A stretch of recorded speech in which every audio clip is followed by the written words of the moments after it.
PTSD, military service.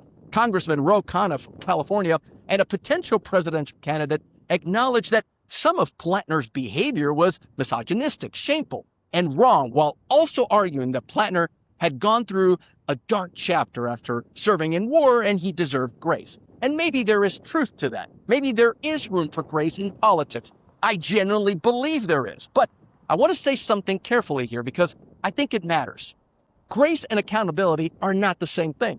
Compassion and fitness for office are not the same thing. You can believe that a person deserves grace and still conclude they are not the right person to serve in the United States Senate. Those two things can both be true at once.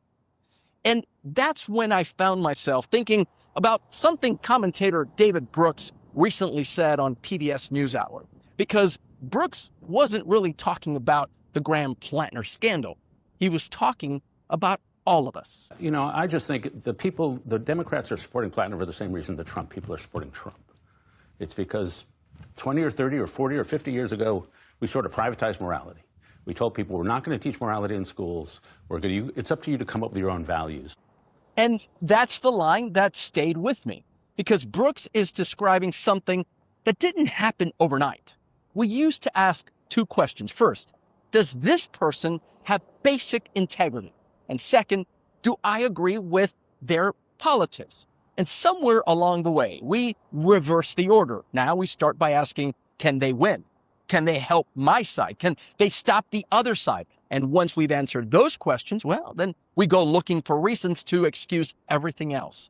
And that's not a Democratic problem, and that's not a Republican problem. That's a democracy problem. Which brings me back to those conversations I've been having here in Texas. Democrats are telling me that James Tallarico represents something different. A politics built around character, service, moral leadership. And you know what? Maybe they're right. But if they're right, then David Brooks is right as well. The first question can't be whether someone helps our side win. The first question has to be whether they possess the character that we say we value. Because if Democrats reverse those questions, they won't just weaken a political party.